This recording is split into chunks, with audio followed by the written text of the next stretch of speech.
Hello दोस्तों, find by D के channel में आपका फिर से स्वागत है। आज हम फिर से आपके लिए एक जोरदार दिमागी पहेली कार या प्यार लेके आए हैं। दोस्तों, इस पहेली को ध्यान से देखिएगा क्योंकि आज की पहेली दिल और दिमाग से जुड़ी हुई एक खतरनाक मर्डर मिस्ट्री रीडल है। चलिए पहेली स्टार्ट करते हैं। एक बार संजना अपने घर की किचन में खड़े होकर कुछ सोच रही थी। तभी बाहर से किसी ने दरवाजा खटखटाया और संजना दरवाजा खोलने बाहर चली गई। संजना ने दरवाजा खोल के देखा, सामने उसका बॉस उदय खड़ा हुआ था। बॉस बोला, संजना आज तुम ऑफिस नहीं आई। अब संजना ने बॉस को अंदर करके गेट लगा लिया। गेट बंद करने के बाद संजना बोली, सर आज मेरी तबीयत खराब है, इसलिए आज मैं ऑफिस नहीं आ पाई। सर आपसे एक निवेदन है, मैं आपके ऑफिस में काम करती हूँ, आप यहाँ बार बार मत आया करो। मेरी एक फैमिली है और मेरे हस्बैंड राज को आपका मेरे घर पे बार बार आना पसंद नहीं है। अब उदय बोला, संजना तुम्हारा पति केवल नाम का राज है, लेकिन आज तक उसने तुम्हें क्या दिया है? तुम खुद जानती होगी कि तुम उसके साथ खुश हो या दुखी। वो एक ड्राइवर है जो दूसरों की गाड़ियां चला के अपना खर्चा निकालता है। वो तुम्हारे बारे में नहीं सोचता। दूसरों के उधार मांगने के चक्कर में कोई तुम्हारे पति को अपने घर बुलाना पसंद नहीं करता। पीना, जुआ खेलना, ऐसी कई बुरी आदतें तुम्हारे पति राज के अंदर हैं। आखिर ऐसा उसके अंदर क्या है जो तुम उसे पसंद करती हो? मेरी बात मान जाओ, उसे छोड़ दो और मुझसे शादी कर लो। मैं तुम्हें एक अच्छी लाइफ स्टाइल दूंगा। अब संजना बोली, नहीं सर, मेरा पति राज जैसा भी है आखिर मेरा पति है और मैं आपसे शादी नहीं कर सकती। मेरा पति राज अब सुधरने लगा है। अब वो रात में 9 बजे तक घर वापस आ जाता है और एक दिन देखना उसकी बुरी आदतें भी छूट जाएंगी और वो किसी से उधार नहीं मांगेगा। अब संजना की बातें सुन के उसका बॉस उदय चुप हो गया। उदय के हाथ में एक डिब्बा था, उसने उसे खोला और लड्डू खिलाते हुए बोला, ठीक है संजना, मैं भी यही चाहता हूँ कि तुम हमेशा खुश रहो। ये लो लड्डू खाओ। अब संजना आश्चर्य से बोली, सर ये लड्डू किस खुशी में है? बॉस बोला, आज तुम ऑफिस नहीं आई। आज हमारी कंपनी को फिर से एक बहुत बड़ा टेंडर ऑर्डर मिला है।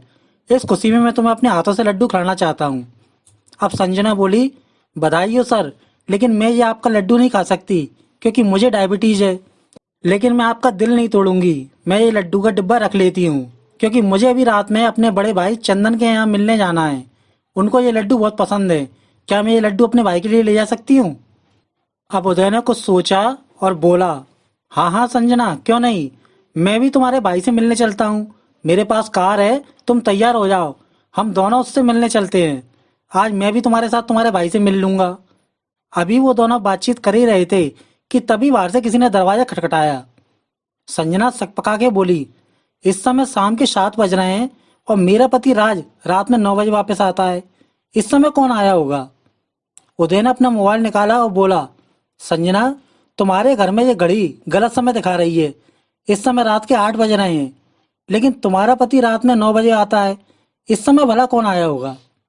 अब संजना बोली, अरे लगता है ये मेरा पति राज है। आज मुझे अपने भाई के यहाँ जाना था, इसलिए मुझे भाई के यहाँ ले जाने के लिए राज आज जल्दी आ गया।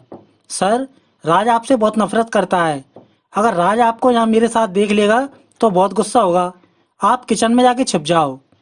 अब उदय बोला, लेकिन संजना, अगर राज तुम्हें भाई के यहाँ ले जाने के लिए जल्दी आया है तो वो अंदर जरूर आएगा और मुझे देख लेगा। तुम एक काम करो, तुम गेट खोलकर उसे पास की दुकान में कोई वस्तु चीज लेने के लिए बोलना और जैसे ही वो वहां दुकान पर जाएगा, मैं अपने लड्डू का डिब्बा लेके यहाँ से चुपचाप वापस चला जाऊंगा। इस तरह तुम्हारे पति को पता नहीं चलेगा कि मैं यहाँ आया था। अब संजना बोली, ठीक है सर, आप जाके किचन में छुप जाओ, मैं उसे दुकान में सामान लेने भेजती हूँ। इतना बोल के संजना गेट खोलने चली गई और उधर लड्डू का डिब्बा लेके किचन में चला गया। अब संजना ने गेट खोला। उसका पति राज चिल्लाकर बोला, तुम इतनी देर से क्या कर रही थी? मैं बाहर कितनी देर से गेट खटखटा रहा था, घर के अंदर कोई आया है क्या? संजना बोली, नहीं, घर में कोई नहीं आया, मैं किचन में चाय बना रही थी, इसलिए दरवाजा खोलने में देरी हो गई। राज अब चिल्लाकर बोला, तुम झूठ बोल रही हो, बताओ कौन आया है घर के अंदर? दोस्तों, पहली का पहला सवाल, राज को ऐसा क्यों लगा कि घर के अंदर कोई आया है? अपना आंसर नीचे कमेंट कीजिए। राज बोला, घर के बाहर किसी की कार खड़ी है, मतलब यहाँ कोई आया है और अभी घर के अंदर है। मुझे लगता है तुम्हारा कमीना बॉस उदय आया है, जैसे तुम छुपाने की कोशिश कर रही हो। आज वो मेरे हाथों से नहीं बचेगा। इतना बोल के राज किचन की ओर जाने लगा। तभी संजना किचन की गेट पे खड़े होके बोली, रुक जाओ राज, तुमने सही पहचाना। आज मेरे बॉस उदय आए हैं, जो इस समय किचन में तुम्हारी शक करने की गलत सोच की वजह से छुपे हुए हैं। दरअसल आज मैं ऑफिस नहीं गई, इसलिए उनको मेरे बारे में चिंता हुई और मेरा हाल जानने वो घर पे आ गए। संजना की बातें सुन के उदय भी किचन से बाहर निकल आया। अब राज चिल्लाकर बोला, तुम धोखेबाज हो संजना। तुम मेरे पीठ के पीछे बॉस को बुला के यहाँ उससे मिलती हो। तुम मुझे धोखा दे रही हो। आज के समय में ऐसा कौन सा बॉस है जो अपने वर्कर के घर आए दिन उससे मिलने जाता है और उसकी किचन में जाके छुपता है। संजना, मैंने तुमसे प्यार किया और तुमने मुझे धोखा दिया है। अब संजना चिल्लाकर बोली, प्यार प्यार प्यार, आखिर तुमने प्यार के अलावा मुझे दिया ही क्या है। हमारे घर में एक घड़ी है जो अक्सर बंद हो जाती है, एक सोफा है जो बैठने पे आवाज करता है जिस पे कोई बैठना ही नहीं चाहता, एक टीवी है जो बरसों से खराब है और बंद पड़ी हुई है, और एक अलमारी है जो हमेशा खाली रहती है। अगर कोई चोर भी आएगा तो हमारे घर से निराश होके जाएगा। राज, केवल प्यार से घर नहीं चलता, प्यार के साथ पैसा और विश्वास भी होना चाहिए। अगर तुम मुझ पर विश्वास नहीं करोगे या मैं तुम्हें पैसों के लिए ताने मारूंगी तो हमारी लड़ाई हमेशा ऐसी चलती रहेगी और हम दोनों में प्यार नहीं रहेगा। आज मेरे पास इतने पैसे नहीं हैं कि अपने भाई के यहाँ बाजार से उनके लिए कुछ ले जा सकूं, इसलिए मैंने अपने बॉस से इनका मिठाई का डिब्बा मांगा है। आज मेरे घर में इतना दूध नहीं है कि अपने बॉस के लिए एक कप चाय तक बना सकूं, और ये घर भी हमारा नहीं है, हम दूसरे घर में किराए रेंट से रहते हैं। मैं इतना सब कुछ सहते हुए इस घर में इसलिए रहती हूँ कि मुझे पता है कि एक दिन अवश्य बदलेगा और हम लोग फिर से एक अच्छा सफल जीवन जिएंगे। राज, मैं इस तरह घुट घुट के जीना नहीं चाहती। मैं चाहती हूँ तुम भी कुछ ऐसा काम करो कि हम दोनों की लाइफ चेंज हो जाए, और मैं भी अमीर रिच बनना चाहती हूँ। मैं चाहती हूँ कि हमारे पास भी मेरे बॉस की तरह कार, बंगला व पैसा हो। इतना बोल के संजना उदास होकर चुप हो गई और मन ही मन रोने लगी। उसकी ये बातें सुन के दोनों भी चुप हो गए। अब राज ने देखा संजना मन ही मन रो रही है। राज बोला, संजना, आई एम सॉरी, मुझे माफ कर दो। मैंने तुम पे शक किया, मुझसे गलती हो गई। तुम्हें मेरी कसम, चुप हो जाओ। अब बॉस माहौल चेंज करते हुए बोला, अरे संजना, चुप हो जाओ, तुम रोते हुए बहुत बेकार लग रही हो। दोनों की बात सुन के संजना फिर से हंस गई। अब राज उदय से बोला, सर मुझे माफ कर दो, मैंने आप पर भी शक किया। अब मैं घर पे आराम करूंगा। आप संजना को कार में बिठाकर उसके भाई के यहाँ ले जाओ और रात में इसे वापस यहीं छोड़ जाना। अब बॉस बोला, आज रात मुझे किसी काम से शहर से बाहर जाना है, इसलिए मैं वापस नहीं आ पाऊंगा। तुम दोनों भी मेरे साथ चलो, मैं तुम दोनों को भाई के यहाँ छोड़कर वहां से निकल जाऊंगा। अब संजना बोली, हाँ राज, तुम भी मेरे साथ चलो। हम तीनों बॉस की कार में बैठकर भाई से मिलने चलते हैं। मुझे कार चलाना व कार में बैठना बहुत पसंद है। इतना बोल के तीनों हंसे और कमरे का गेट लगा के वहां से बाहर चले गए। अब बाहर आकर सभी लोग कार में बैठने वाले थे कि तभी राज बोला, रुको, मुझे बहुत देर से प्यास लग रही है, मैं किचन में जाके पानी पी के आता हूँ। इतना बोल के राज वापस अपने घर के अंदर पानी पीने चला गया और वो दोनों वहीं खड़े होकर उसका इंतजार करने लगे। और कुछ देर बाद राज वापस आया और तीनों कार में बैठ के वहां से संजना के भाई के यहाँ चले गए। संजना के भाई का घर दूर था, लेकिन कुछ देर बाद तीनों कार से संजना के भाई के घर पहुंच गए। उन्होंने देखा बाहर से गेट लगा हुआ है। तीनों कार से बाहर आ गए। संजना ने दरवाजा खटखटाया। कुछ देर बाद संजना के भाई ने दरवाजा खोला और तीनों घर के अंदर चले गए। अब अंदर पहुंच के संजना अपने भाई से मिली और बॉस को मिलाते हुए बोली, भाई, ये मेरे ऑफिस के बॉस उदय है, मैं इन्हीं की कंपनी में काम करती हूँ। संजना का भाई बोला, आप है मिस्टर उदय, संजना अक्सर आपकी तारीफ करती है। मेरी इच्छा थी कि संजना को आप जैसा हस्बैंड मिले, लेकिन इसे इस निकम्मा आवारा राज से प्यार हो गया और इन दोनों ने शादी कर ली।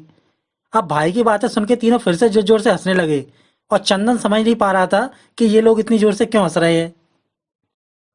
अब संजना ने पूछा, भाई रजनी भाभी कहाँ है? चंदन बोला, आज सुबह जैसे ही मैंने तुम्हारी भाभी रजनी को बताया कि संजना आने वाली है, उसी समय उसका मन भी भाई से मिलने का बन गया और वो सुबह ही अपना सामान पैक करके अपने भाई से मिलने चली गई। वो कल सुबह वापस आएगी। अब संजना बोली, कोई बात नहीं, मैं किचन में जाके सभी के लिए चाय बना के लाती हूँ, जब तक आप लोग बैठ के बातचीत करो। इतना बोल के संजना सभी के लिए चाय बनाने किचन में चली गई। अब उसके जाने के बाद उदय ने चंदन से पूछा, आप क्या काम करते हैं? चंदन बोला, मैं इंश्योरेंस सेक्टर में काम करता हूँ, वहां से मुझे अच्छी आय इनकम हो जाती है। मैंने अपना इंश्योरेंस 50 लाख तक का करवाया है। अगर मुझे कुछ हो जाता है तो मेरी वाइफ को 50 लाख रुपए मिल जाएंगे, इसलिए मुझे अपने और अपने परिवार की कोई चिंता नहीं है। मैं चाहता हूँ आप मेरी बहन संजना की तरह इस निकम्मे आवारा राज को भी अच्छी तरह से जॉब दिलवा सके, जिससे कि इसके साथ मेरी बहन जीवन यापन अच्छी तरह चला सके। अब चंदन की बात सुन के राज गुस्से से बोला, आपको मेरे लिए जॉब ढूंढने की जरूरत नहीं है, मैं जहाँ भी हूँ खुश हूँ। अभी वो लोग बातचीत कर ही रहे थे, तभी संजना सभी के लिए चाय बना के ले आई। अब सभी लोगों ने चाय पी और इधर उधर की बातचीत करने लगे। चाय पीने के बाद उदय बोला, अब मैं चलता हूँ, मुझे आज रात किसी काम से शहर से बाहर जाना है। संजना बोली, भाई हम लोग भी टैक्सी से घर जा रहे हैं।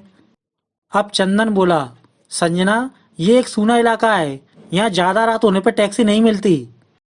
अब बॉस बोला, ओके राज, तुम एक काम करो, तुम मेरी कार ले जाओ और संजना को घर पे छोड़ के आओ, जब तक मैं चंदन जी से बातचीत करूंगा। उसके बाद तुम मुझे रेलवे स्टेशन छोड़ने जाना और मेरी कार अपने घर ले जाना। मैं कल वापस आऊंगा और संजना से ऑफिस में अपनी कार वापस ले लूंगा। अब सभी लोगों को उदय का यह आइडिया पसंद आया और उदय के कहने पर राज संजना को छोड़ने उसके घर चला गया और चंदन और उदय उसे खिड़की से देखते रह गए। अब कुछ देर बाद बाहर आकर चंदन और उदय आपस में बातचीत करने लगे। उदय बोला, चंदन जी, आपके घर के बाहर केवल एक सीसीटीवी कैमरा लगा है, जो केवल एक तरफ की ओर आपके गेट की फुटेज रिकॉर्ड कर सकता है। लेकिन अगर कोई चोर आपके घर की दूसरी खिड़की से अंदर आ जाए तो वो इस कैमरे में रिकॉर्ड नहीं हो पाएगा। चंदन बोला, उदय जी, आपने एकदम सही सवाल पूछा। मैं 20 साल से इंश्योरेंस सेक्टर में काम कर रहा हूँ। जब मैं दूसरों की लाइफ को सिक्योर कर सकता हूँ तो अपने आप को भी सिक्योर रख सकता हूँ। मैं प्रतिदिन रात को अपने घर के सभी दरवाजे और खिड़कियां बंद करके सोता हूँ। अगर कोई चोर आएगा तो मेरा दरवाजा खटखटाएगा या दरवाजा तोड़ेगा, वो चोर उस कंडीशन में इस कैमरे में रिकॉर्ड हो जाएगा। और अगर कोई चोर मेरी इस खिड़की से अंदर आने की कोशिश करेगा तो उसे ये खिड़की अंदर से बंद मिलेगी। और मैं रात के समय अपनी इस लोहे की खिड़की में लाइट का करंट का तार लगा देता हूँ। चोर मेरी इस खिड़की को लाइट के करंट के कारण नहीं तोड़ पाएगा। और अगर मान लो वो तोड़ने की कोशिश भी करेगा तो उस समय मुझे खिड़की तोड़ने की आवाज़ आ जाएगी और मैं उसे अंदर से ही बंदूक से गोली मार दूंगा। अभी वो लोग बातचीत कर ही रहे थे, तभी राज संजना को छोड़ के कार से वापस आ गया और कार से उतर के वहां खड़ा हो गया। अब लास्ट में जाते समय उदय ने अपना डिब्बा खोला और चंदन को लड्डू खिलाते हुए बोला, लो सर लड्डू खाओ और मुझे जाने दो, आज रात 10 बजे मेरी ट्रेन है। अब चंदन लड्डू खाते हुए बोला, अरे वाह उदय, मुझे और मेरी वाइफ को ये लड्डू बहुत पसंद है। अब उदय लड्डू का डिब्बा देते हुए बोला, ठीक है सर, आप पूरा लड्डू का डिब्बा रख लीजिए और जल्दी से घर के अंदर जाइए और अपना गेट और उस खिड़की को बंद कर लीजिए, क्योंकि रात बहुत हो चुकी है और ये एरिया मुझे सुनसान लग रहा है। चंदन बोला, तुम चिंता मत करो उदय, अब मैं घर के अंदर जाकर सभी खिड़कियां और गेट लगा के सो जाऊंगा। इतना बोल के उदय राज के साथ अपनी कार में बैठ के स्टेशन चला गया और उसके जाने के बाद चंदन भी घर के अंदर चला गया और अपना गेट बंद कर लिया। अब कुछ देर बाद दोनों कार से रेलवे स्टेशन पहुंच गए। उदय ने कार से उतर के राज से कहा, राज, लगता है मेरी ट्रेन आ गई, ये लो 500 रुपये। कार में पेट्रोल कम है और यहाँ से आगे 2 किलोमीटर दूरी पर एक पेट्रोल पंप है। मैं जा रहा हूँ, तुम कार में पेट्रोल डलवा कर अपने घर निकल जाना। अब उदय के कहने पर राज ने पैसे ले लिए और कार में बैठ के जाने ही वाला था, तभी उदय ने उसे रोका और बोला, रुको राज, लगता है मेरा मोबाइल चंदन जी के घर छूट गया है। तुम पेट्रोल डलवा के चंदन जी के यहाँ पर जाकर मेरा मोबाइल लेके अपने घर निकल जाना और मेरा मोबाइल संजना को दे देना। मैं कल वापस आकर अपनी कार और मोबाइल ले लूंगा। इतना बोल के उदय रेलवे स्टेशन के अंदर चला गया और उदय के जाने के बाद राज कार में बैठ के पेट्रोल पंप की ओर चला गया। अब कुछ देर बाद आगे जाके राज ने पेट्रोल पंप पे कार में पेट्रोल डलवाई और पेट्रोल डलवाने के बाद उधर कार में बैठ के वापस चंदन के घर मोबाइल लेने वापस आ गया। कार से उतर के राज ने देखा चंदन का बाहर का गेट लगा हुआ है। राज ने गेट के पास जाकर दरवाजा खटखटाया और दरवाजा खुलने के बाद अंदर चला गया। अब दूसरे दिन सुबह 6 बजे संजना अपने सोफे पे सो रही थी, तभी किसी ने उसका दरवाजा खटखटाया। संजना नींद से जाग के दरवाजा खोला, उसने देखा गेट पर पुलिस खड़ी हुई है। इंस्पेक्टर ने पूछा, चंदन कौन है, राज कौन है और उदय कौन है? संजना बोली, चंदन मेरा बड़ा भाई है, राज मेरा पति है और उदय मेरा बॉस मालिक है। हम तीनों कल रात उदय की गाड़ी से मेरे भाई चंदन के यहाँ गए थे। हम लोगों को बातचीत करते करते बहुत रात हो गई। हम दोनों को वापस घर आना था और मेरे बॉस उदय को किसी काम से शहर से बाहर जाना था। इसलिए उदय के कहने पर मेरे पति राज मुझे कार से छोड़ने यहाँ आए। उसके बाद वो उदय को छोड़ने रेलवे स्टेशन गए होंगे, लेकिन उसके बाद राज वापस कार से यहाँ नहीं आया। पुलिस इंस्पेक्टर बोला, तुम्हारे पति राज ने कल रात पैसों के लिए तुम्हारे भाई चंदन को चाकू से मार दिया। तुम हमारे साथ चंदन के घर चलो। इतना बोल के सभी लोग वहां से चंदन के घर के लिए चले गए।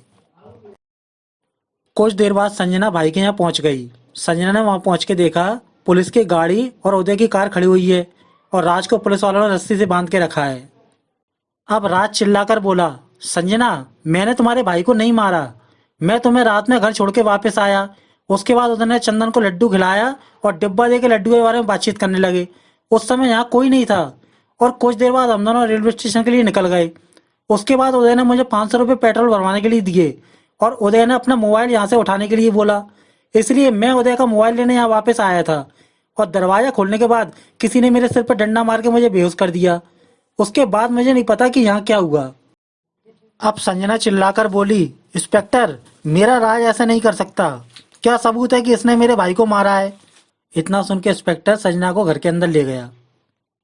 घर के अंदर जाकर संजना ने देखा चंदन की वाइफ एक साइड खड़ी होकर रो रही है। अब इंस्पेक्टर संजना को अंदर बेडरूम में ले गया। वहां जाके संजना ने देखा चंदन अपने पलंग पर मरा हुआ पड़ा है और उसके सीने में एक चाकू लगा हुआ है। इंस्पेक्टर ने संजना से पूछा, संजना, ये चाकू किसका है?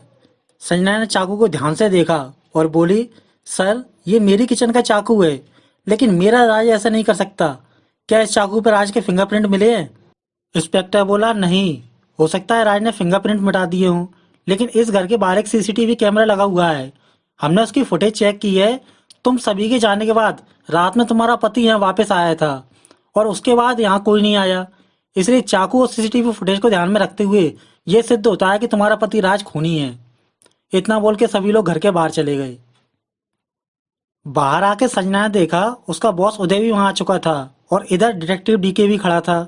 संजना उदय से बोली, उदय, मेरा पति राज ऐसा नहीं कर सकता। तुम पुलिस वालों को समझाओ, ये खून राज ने नहीं किया है। उदय बोला, संजना, ये खून राज ने किया है। कल रात राज मुझे रेलवे स्टेशन पर छोड़कर मेरा मोबाइल लेने यहाँ वापस आया होगा और कल मैंने देखा तुम्हारा भाई चंदन और राज आपस में बातचीत नहीं करते हैं, अर्थात इन दोनों में अनबन लड़ाई रहती है। मुझे लगता है रात में राज यहाँ मोबाइल लेने आया होगा और तुम्हारे भाई ने इससे कुछ उल्टा सीधा बोल दिया होगा, जिस कारण इसे गुस्सा आ गया और इसने चाकू से चंदन को मार दिया। और मुझे अच्छी तरह याद है जब हम लोग चंदन के यहाँ आ रहे थे उस समय राज पानी पीने किचन में गया था। शायद ये उसी समय किचन का चाकू यहाँ लेके आया हो और मौका पाके इसने चंदन को मार दिया, लेकिन चंदन ने भी अपने बचाव में इस पर हमला कर दिया और ये भी बेहोश होकर जमीन पर गिर पड़ा। इस तरह आज सुबह पुलिस आने पे ये बेहोश अवस्था में पकड़ा गया। अब उदय का मोबाइल पुलिस ने उसे वापस कर दिया। इंस्पेक्टर बोला, डीके, आज तुम्हारे यहाँ आने से पहले ही मैंने इस केस को सॉल्व कर दिया, क्योंकि आज मेरे पास सबूत, चाकू और सीसीटीवी फुटेज भी है और मुजरिम राज भी है और गवाह उदय भी है, अर्थात ये खून राज ने किया है। अब डीके बोला, इंस्पेक्टर, मुझे लगता है ये खून राज ने नहीं बल्कि उदय ने किया है। दोस्तों, पहली का दूसरा सवाल, डीके को ऐसा क्यों लगा कि ये खून राज ने नहीं बल्कि उदय ने किया है? अपना आंसर नीचे कमेंट कीजिए। डीके बोला, ये केस कार और प्यार का है।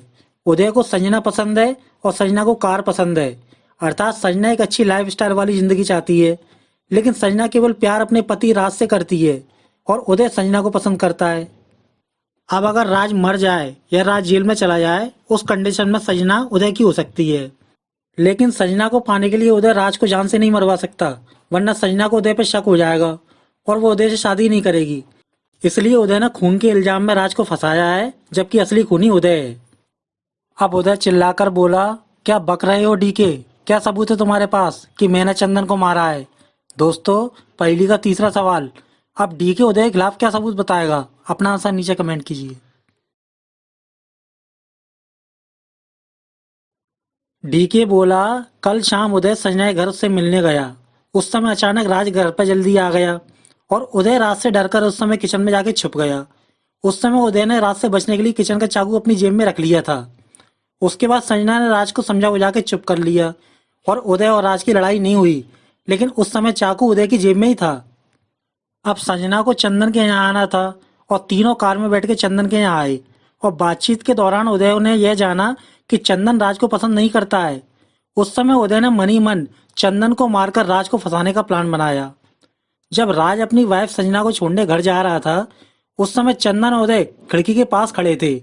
राज के जाने के बाद उदय ने खिड़की बंद कर दी, लेकिन खिड़की का लॉक नहीं लगाया और चंदन और उदय बाहर आके बातचीत करने लगे। उदय ने बातचीत के दौरान ये पता लगा लिया था कि खिड़की की तरफ कोई भी कैमरा नहीं है, इसलिए उदय ने खिड़की बंद करके उसका लॉक छिटके नहीं खुली छोड़ दी, जिससे कि जब उदय रात में चंदन को मारने आए तो वो खिड़की से आराम से अंदर आ सके। अब उदय के प्लान के अनुसार रात में राज संजना को घर से छोड़ के वापस आया और उदय और राज वहां से रेलवे स्टेशन की ओर चले गए। उसके जाने के बाद चंदन ने दरवाजा लगा लिया था। अब कुछ देर बाद उदय रेलवे स्टेशन पर पहुंच गया, लेकिन उदय को वहां से चंदन को मारने वापस आना था और साथ में चंदन के मर्डर में राज को फंसाना था। इसलिए उदय ने राज को 500 रुपये देकर रेलवे स्टेशन के आगे 2 किलोमीटर दूर पेट्रोल डलवाने भेज दिया और उसे वापस मोबाइल लेने के लिए बोल दिया। और जैसे ही राज रेलवे स्टेशन से पेट्रोल भरवाने आगे की ओर गया, उदय चुपचाप से रेलवे स्टेशन से टैक्सी में बैठ के वापस चंदन के यहाँ आ गया और चुपचाप से उदय उसी खिड़की को खोलकर अंदर चला गया और सोते हुए चंदन को संजना के किचन के चाकू से मार दिया। और उदय मर्डर करने के बाद चुपचाप से राज का आने का इंतजार करने लगा और कुछ देर बाद राज पेट्रोल भरवाकर उदय का मोबाइल लेने चंदन के घर आया और राज ने चंदन का दरवाजा खटखटाया। उस समय उदय ने अंधेरे में राज को दरवाजा खोलकर सिर पे मार के बेहोश कर दिया और उसे अंदर चंदन के कमरे में आके लिटा दिया। और उसके बाद उदय ने दरवाजा बंद करके वापस इसी खिड़की से भागकर रेलवे स्टेशन पहुंच गया और दूसरी ट्रेन में बैठ के अपने काम के लिए चला गया। अब डीके की बातें सुनकर उदय जोर जोर से हंसने लगा और बोला, डीके, तुम्हारी पूरी कहानी परफेक्ट है, लेकिन तुम फिर भी ये सिद्ध नहीं कर पाओगे कि मैंने ये मर्डर किया है, क्योंकि नंबर 1, चंदन रात में सोने से पहले सभी खिड़कियां और दरवाजे बंद करके सोता है। नंबर 2, जब मैं यहाँ से जा रहा था तब मैंने खुद चंदन को खिड़की बंद करने को कहा था। अब सबसे बड़ा लॉजिक ये है कि अगर मुझे चंदन को खिड़की के अंदर से जाके मारना था तो मैं चंदन से जाते समय खिड़की बंद करने की सलाह क्यों देता, अर्थात जिस खिड़की से मुझे अंदर जाना है मैं उसे बंद क्यों करवाता। बताओ डीके, अब तुम मुझे खूनी सिद्ध कैसे करोगे। अब राज बोला, डीके सर, उदय खूनी नहीं है, इन्होंने मेरे सामने चंदन को दरवाजा और खिड़की बंद करने को कहा था। अब चंदन की वाइफ भी बोली, हाँ सर, चंदन हमेशा रात में सोने से पहले सभी खिड़कियां और दरवाजों को बंद करके सोते थे, इसलिए ये नहीं हो सकता कि इन्होंने इस खिड़की को रात में खुला छोड़ा हो। अब इंस्पेक्टर डीके से बोला, डीके, तुम ये केस हार गए, क्योंकि इन तीनों की बातों से सिद्ध हो गया कि खूनी इस खिड़की से अंदर नहीं गया, मतलब ये खिड़की रात में बंद हो चुकी थी, इसलिए खूनी का इस खिड़की से अंदर जाना असंभव है। अब डीके बोला, लेकिन इंस्पेक्टर, मैंने अभी आके देखा ये खिड़की खुली हुई है, इस खिड़की को किसने खोला। इंस्पेक्टर बोला, इस खिड़की को राज ने खोला होगा। जब रात में राज यहाँ मोबाइल लेने आया होगा तो दरवाजा खोलने के बाद चंदन और राज में बहस लड़ाई हो गई और राज के पास पहले से ही चाकू था, जिसे वो पानी पीने के बहाने अपनी किचन से लेके आया था। राज ने उस चाकू से चंदन को मार दिया और अंदर से गेट लगाकर वो खिड़की खोल के भागने लगा, लेकिन चंदन के सिर पर डंडा मारने के कारण राज खिड़की खोल के भाग नहीं पाया, लेकिन खिड़की का लॉक खुला रह गया और राज बेहोश होकर जमीन पर गिर गया। इसलिए हमें सुबह ये खिड़की खुली हुई मिली है, अर्थात राज ही कातिल है। अब डीके बोला, नहीं इंस्पेक्टर, राज खूनी नहीं है, मैं किसी भी कातिल को आंखों में देख के पहचान जाता हूँ किसने खून किया है या नहीं। राज बिगड़ा हुआ हो सकता है, लेकिन इसने किसी का खून नहीं किया। असली खूनी ये उदय है और इसी ने खिड़की से जाके अंदर खून किया है। लेकिन दो बातें मेरी समझ नहीं आ रही हैं। नंबर 1, अगर रात में खिड़की बंद थी तो उसने खिड़की को बिना तोड़े अंदर कैसे गया। नंबर 2, अगर खिड़की खुली थी तो इसके कहने के बाद भी चंदन ने खिड़की को बंद क्यों नहीं किया, खिड़की खुली कैसे रह गई। अब इंस्पेक्टर राज को चंदन के खून के जुर्म में गाड़ी में उठा के पुलिस स्टेशन ले गए और उसके जाने के बाद उदय भी अपनी कार उठा के वहां से चला गया। अब संजना डीके के पास जाकर बोली, डीके, मेरा पति राज किसी का खून नहीं कर सकता, प्लीज मेरी मदद करो।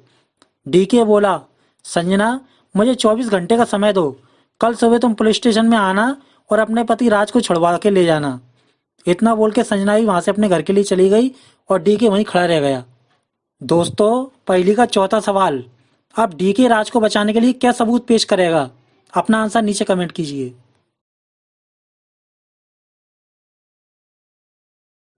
अब दूसरे दिन संजना, राज और उदय तीनों पुलिस स्टेशन में डीके का इंतजार कर रहे थे। तभी कुछ देर बाद डीके वहां आ गया। इंस्पेक्टर बोला, बताओ डीके, राज को निर्दोष साबित करने के लिए क्या सबूत लाए हो? डीके ने अपनी जेब से लड्डू का टुकड़ा निकाला और उसे इंस्पेक्टर की टेबल पर रख दिया। डीके बोला, इंस्पेक्टर, ये सारा खेल इस लड्डू का है। ये वही लड्डू का टुकड़ा है जिसे कल उदय ने चंदन को खिलाया था। अब मेरी पूरी बात ध्यान से समझिए। उदय किसी भी प्रकार से संजना को पाना चाहता था और उदय को यह पता था कि संजना का पति राज रात में 9 बजे घर वापस आता है। इसलिए कल शाम 7 बजे उदय ने ये लड्डू का डिब्बा बाजार से खरीदा और उन सभी लड्डुओं में बेहोश करने वाली दवाई डालकर संजना के घर लेके आया। लेकिन संजना ने उदय के हाथों से लड्डू नहीं खाया, क्योंकि संजना को डायबिटीज है और संजना के पास पैसे नहीं थे। इसलिए उसने उदय से ये लड्डू का डिब्बा भाई के घर जाने के लिए मांग लिया। अब उदय का संजना को बेहोश करके उसे पाने का प्लान चौपट हो गया। अब कुछ देर बाद राज भी घर पर जल्दी आ गया और उदय को राज से छिपने के लिए किचन में जाना पड़ा। राज का चीखना सुनकर उदय ने अपनी जान बचाने के लिए किचन से एक चाकू उठाकर अपनी सेफ्टी के लिए अपनी जेब में रख लिया और किचन से बाहर आ गया। लेकिन संजना ने राज को समझा लिया और सब कुछ सही हो गया। अब उदय बिना लड्डुओं के घर वापस नहीं जा सकता था, क्योंकि उन सभी लड्डुओं में बेहोशी की दवाई मिली थी। अगर उन लड्डुओं को कोई खा जाता तो उदय का राज खुल जाता और संजना भी समझ जाती कि उदय संजना को बेहोश करके उसका फायदा उठाना चाहता था। इसलिए उदय को किसी भी कीमत पे अपना लड्डू का डिब्बा वापस चाहिए था। लेकिन वो अपना डिब्बा कैसे मांगे? अगर वो अपना डिब्बा वापस मांगता है तो उसकी संजना से बुराई हो जाती। इसलिए उदय राज और संजना को कार में बैठा के चंदन के यहाँ ले गया और वहां भी उदय ने लड्डू का डिब्बा नहीं खोला। लेकिन वहां चंदन की बातचीत से उदय ने यह जाना कि चंदन भी राज को पसंद नहीं करता है। उसी समय उदय ने चंदन को रात में मारकर राज को फंसाने का प्लान बनाया। अब आपको समझ में आ गया होगा कि चंदन रात में सभी खिड़कियों को चेक करके सोता है। फिर कल वो खिड़की खुली कैसे रह गई? और उदय को रात में इसी खिड़की से अंदर जाके चंदन को मारना था। लेकिन फिर भी उदय ने चंदन से खिड़की लगाने को क्यों बोला? ध्यान से समझिए। उदय ने अपने आप को बचाने के लिए सबूत के तौर पर राज के सामने चंदन को जानबूझ के खिड़की लगाने के लिए बोला था, क्योंकि उदय जानता था चंदन आज रात में खिड़की नहीं लगा पाएगा। क्योंकि उदय ने खिड़की बंद करने के लिए बोलकर तुरंत उसके बाद चंदन को लड्डू खिलाया था और राज को लेकर यहाँ से चला गया। उदय समझ गया था कि उसके लड्डू में बेहोशी की दवा मिली है, इसलिए चंदन केवल घर का गेट लगा पाएगा, लेकिन वो अंदर जाके उस खिड़की को बंद नहीं कर पाएगा और जमीन पर बेहोश होकर गिर जाएगा। और यही हुआ। जैसे ही चंदन ने लड्डू खा के घर का गेट लगाया और जब वो खिड़की के पास पहुंचा तो चंदन कमरे में बेहोश होकर गिर गया और खिड़की वहीं खुली रह गई। अब प्लान के अनुसार कुछ देर बाद उदय टैक्सी से चंदन के घर वापस आया और उसने इसी खुली खिड़की से अंदर गया और सोते हुए चंदन को चाकू से मार दिया और चुपचाप से राज का आने का इंतजार करने लगा। और राज के आने पर इसने राज को डंडे से मार के बेहोश कर दिया और अपना लड्डुओं का डिब्बा वापस ले जाने लगा। तभी इसके हाथ से लड्डू का डिब्बा जमीन पे गिर गया और एक लड्डू का टुकड़ा चंदन के पलंग के नीचे चला गया। इसने जल्दी से अपने सभी लड्डुओं को जमीन से उठाया और वहां से खिड़की से निकल के भाग गया। उदय ने राज को फंसाने के लिए सारे सबूत इकट्ठा कर दिए, लेकिन इस लड्डू के टुकड़े के कारण आज उदय पकड़ा गया। कल आपके जाने के बाद मैं फिर से चंदन के घर के अंदर गया था और पलंग के नीचे से मुझे ये लड्डू का टुकड़ा मिला। मैंने इसे लैब में चेक करवाया है, इसमें बेहोश करने की दवाई मिली है। इससे ये सिद्ध होता है कि असली कातिल राज नहीं बल्कि उदय है। अब इंस्पेक्टर डीके के दिमाग को मान गया और इस लड्डू के आधार पर पुलिस ने राज को छोड़ दिया और उदय को गिरफ्तार कर लिया। दोस्तों, कैसी लगी आपको ये जोरदार दिमागी पहेली? पहेली अच्छी लगे तो लाइक कीजिए और हमारे चैनल को सब्सक्राइब कीजिए। धन्यवाद।